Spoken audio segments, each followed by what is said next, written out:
அட்டகாசமான சுவையில் ஒரு ரசம் ரெசிபி தாங்க நம்ம இன்றைக்கி பார்க்க போகிறோம். தக்காளி ரசம், பூண்டு ரசம், மிளகு ரசம், லெமன் ரசம்னு ரசத்தில் பல வெரைட்டி இருந்தாலும் இந்த பருப்பு ரசத்துக்குனே நிறைய ஃபேன்ஸ் இருப்பாங்க.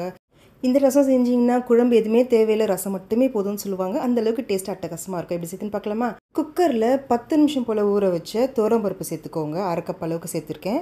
இது கூட 2 தக்காளி சேர்த்துருக்கேன். நல்லா பழுத்த பழமாக சேர்த்துக்கோங்க. அடுத்ததாக ஒரு 10 பல் பூண்டு சேர்த்துக்கோங்க. இந்த ரசத்துக்கு பூண்டு நிறைய சேர்த்திங்கன்னா டேஸ்ட்டு சூப்பராக இருக்கும்.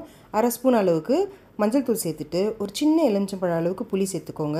இது கூடவே 1 டீஸ்பூன் அளவுக்கு எண்ணெய் சேர்த்துட்டு பருப்பு வெந்து வர அளவுக்கு மட்டும் இப்போ நம்ம தண்ணி சேர்த்துக்கலாம். நான் 1/2 கப் அளவுக்கு தண்ணி சேர்த்துருக்கேங்க. சேர்த்துட்டு குக்கர் மூடி வச்சிடலாம். ஒரு 3லேருந்து 4 விசில் வரட்டும். பாருங்கள், ஸ்ட்ரீம் இறங்கின பிறகு தக்காளியோட தோலை எடுத்துடலாம் தனியாக. எடுத்துகிட்டு இப்போ இது நல்லா மசிச்சு விட்டுக்கோங்க. மத்தோ இல்லை இது போல் மேஷர் வச்சோ இது நல்லா மசிச்சு விட்டுக்கோங்க. பருப்பு நல்லா குழஞ்சி வரணும்னு கிடையாதுங்க, லேசாக நம்ம குழச்சி விட்டிங்கனாலே போதும். இப்போ இது தனியாக எடுத்து வச்சுக்கலாம். இப்போ இடிக்கல்லில் 1 டீஸ்பூன் அளவுக்கு மிளகு, 1 டீஸ்பூன் சீரகம் சேர்த்துருக்கேன். நீங்கள் மிக்ஸி ஜாரில் கூட அரைச்சிக்கலாம். இது நல்லா லேசாக தட்டி எடுத்துக்கோங்க. தட்டி எடுத்துகிட்டு இது கூட கொஞ்சமாக கொத்தமல்லி சேர்த்துக்கோங்க. கொத்தமல்லியை கொஞ்சம் தண்டாக சேர்த்துக்கிட்டிங்கன்னா டேஸ்ட் ரொம்ப நல்லாயிருக்கும். லேசாக இடிச்சிக்கலாம், ரொம்பவும் குழச்சிட வேண்டாம். 1க்கு 2 இடித்து விட்டிங்கனாலே போதும். பாருங்கள், இந்த அளவுக்கு நம்ம இடித்து எடுத்துக்கலாம். இப்போ கடாயில் 2 டீஸ்பூன் அளவுக்கு எண்ணெய் சேர்த்துக்கோங்க. எண்ணெய் காஞ்ச பிறகு 1/2 டீஸ்பூன் அளவுக்கு கடுகு சேர்த்துக்கோங்க. கடுகு நல்லா பொரிஞ்சு வெடித்து வரணும். அதுக்கப்புறம் 1/2 டீஸ்பூன் அளவுக்கு சீரகம் சேர்த்துக்கோங்க.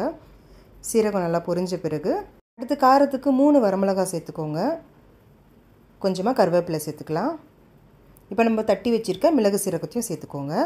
லோ ஃப்ளேமில் வச்சுக்கிட்டு இது எல்லாத்தையுமே நீங்கள் சேர்க்கணும், இல்லைனா கருகி போயிடும். கருகி போச்சுன்னா டேஸ்ட்டு சுத்தமாக நல்லா இருக்காதுங்க.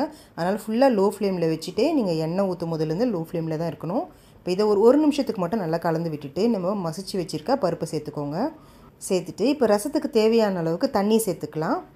நான் 1/2 கப் அளவுக்கு தண்ணி சேர்த்துருக்கேங்க. உங்களுக்கு ரசம் எந்த அளவுக்கு கன்சிஸ்டன்சியில் இருக்கணுமோ அந்தளவுக்கு எக்ஸ்ட்ராவாக சேர்த்துக்கோங்க. கூட 1/2 டீஸ்பூன் அளவுக்கு பெருங்காயத்தூள் சேர்த்துட்டு ரசத்துக்கு தேவையான அளவுக்கு உப்பு சேர்த்துக்கோங்க. நான் 3/4 ஸ்பூன் அளவுக்கு உப்பு சேர்த்துருக்கேன். சேர்த்துட்டு இதை கலந்து விட்டு மிதமான தீயில் வச்சுக்கோங்க. கொதி வர்றதுக்கு முன்னாடி நம்ம ஸ்டவ் ஆஃப் பண்ணிடணுங்க.